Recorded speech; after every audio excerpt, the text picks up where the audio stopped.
Okay, so now we're starting chapter 4B, project B.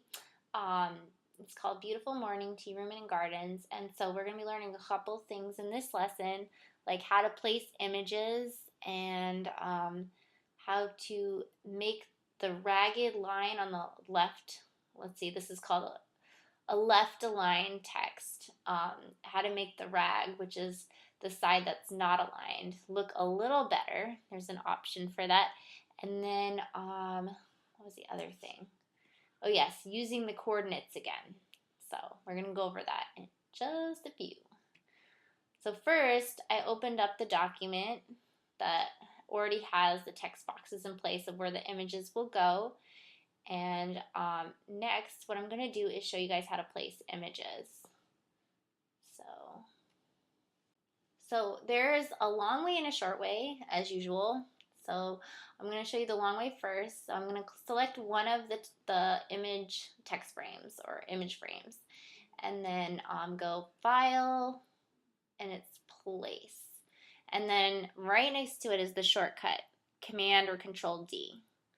And you should memorize this one because it's in InDesign. You're going to have to place all your images, and it's it automatically went to a folder I was using before for InDesign. So let me go back to InDesign chapter 4, Art and Resources, Beautiful Morning, and then it's the teacup PSD.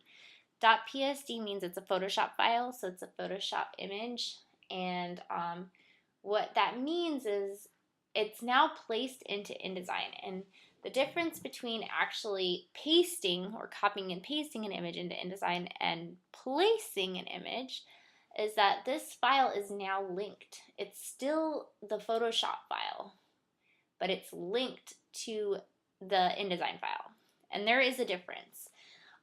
This file does not actually exist in InDesign. Like if I were to send you this without sending the Photoshop document with it, then this image would appear missing. So it's something to be aware of. You need to keep your placed images together with your InDesign document because they're not actually embedded into the InDesign file. They're just linked, okay?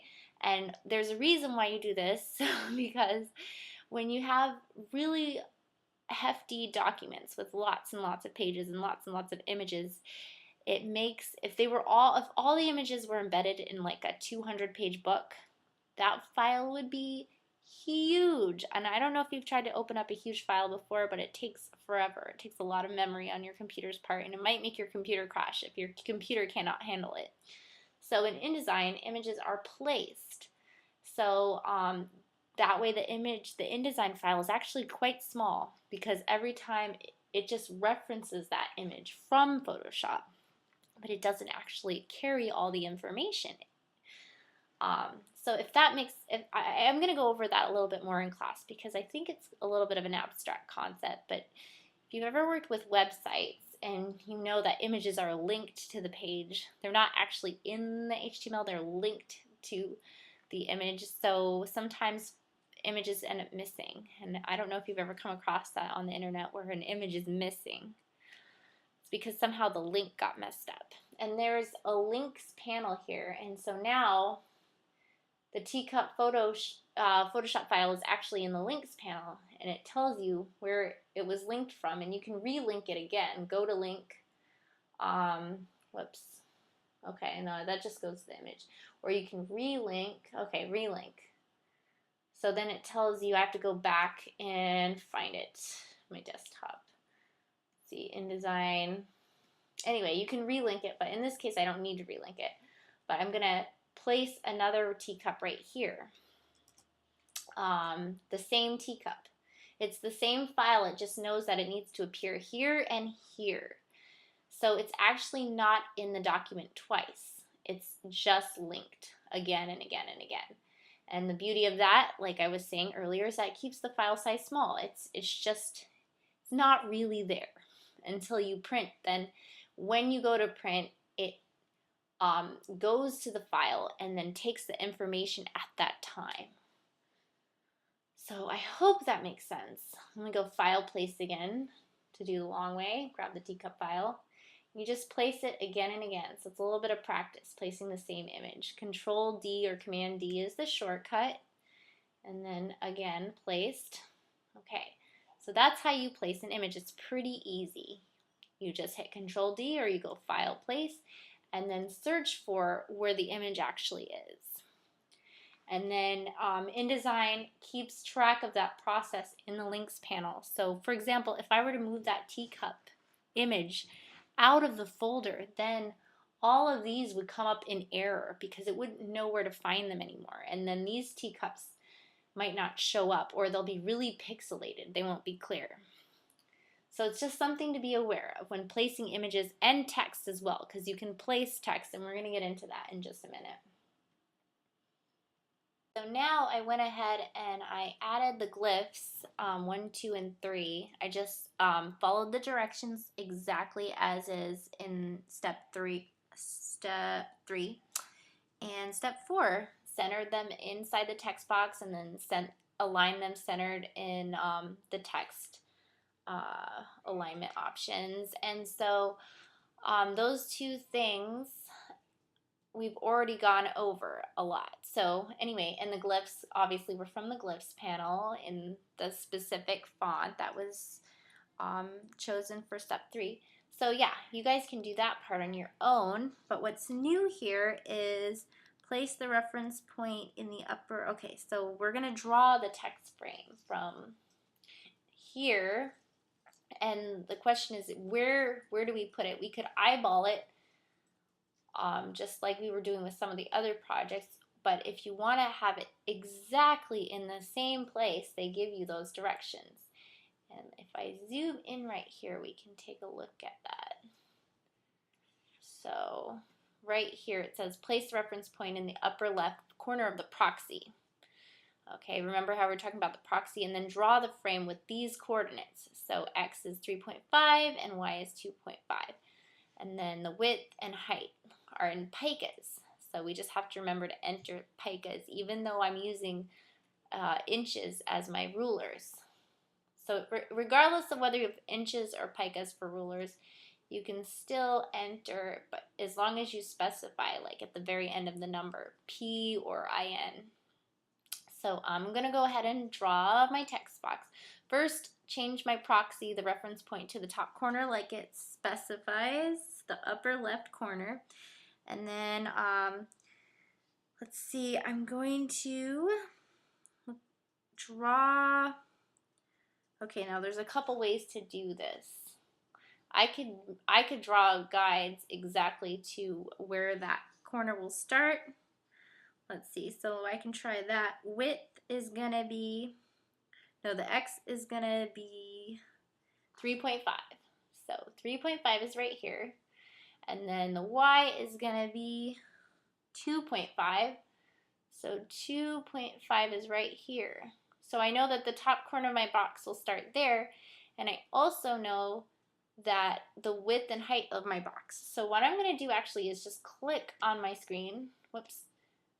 Hold on. Click. It's not working. Normally if you click, it'll give you the specifications that you want, but for some reason it's not working. Try one more thing. I forgot you have to double click, and it just popped up now. So the width and the height, you can enter either by just clicking in a blank area of your document, or you can enter it up in the control panel, which is now grayed out because I am using this option. There's usually more than one way to enter something in InDesign or any of the Adobe programs. There's multiple ways. So I just picked this way because I prefer it. Width is going to be 15p6, which means 15 picas and 6 points. So you have to make sure you get that p exactly right where it's supposed to be, or you're going to end up with a very different measurement, because picas are much bigger than points. 15 picas and 6 points. So you just write 15p6 and then tab down one. Oh, and it automatically translated to inches because my document is set to inches. So I don't have to worry about that once I hit tab. And then the H, the height is 35p. So 35 picas, and then I just hit enter, return to say okay. And now I have the text box that is exactly the size, the text frame that I need. And I'm gonna put it so that my top left corner is exactly where the proxy is. So now I know that it's positioned exactly where the other one is positioned. Next thing that we're going to do is place text, okay? So in the past, we've typed it all out.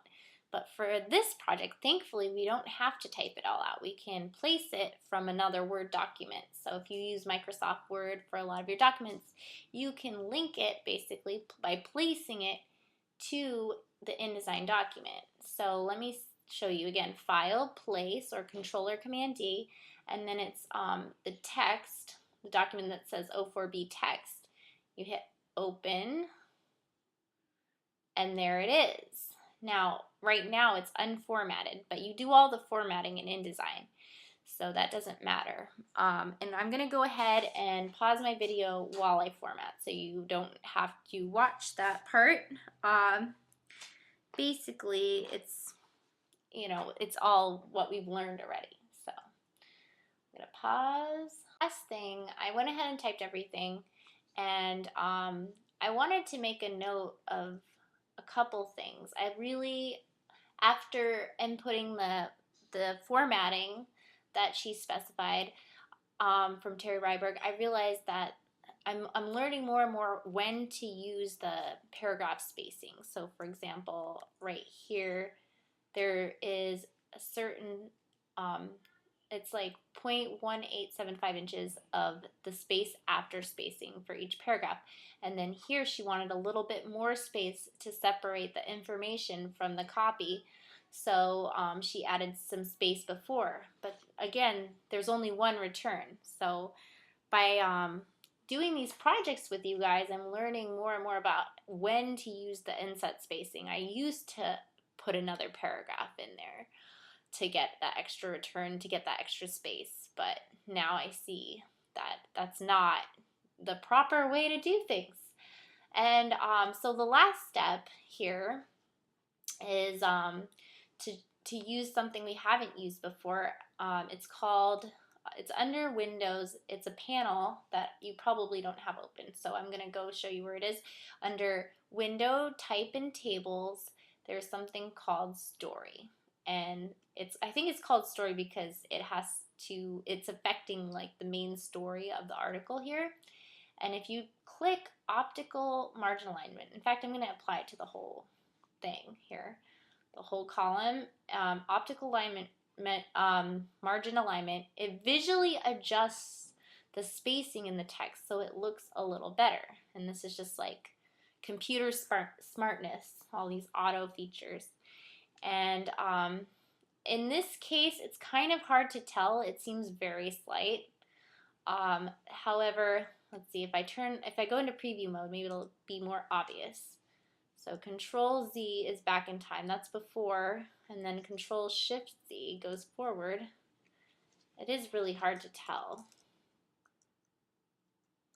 But anyway, it makes a little bit of a difference. I think if you have more text, it'll be more obvious.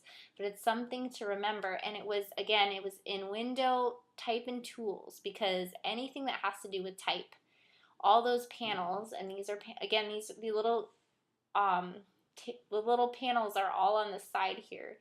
And so if it's not in the control panel, something that you want to do is not in the control panel, you'll need to get it from the other more specific panels. And like I said, they have a lot more options than are available in the control panel.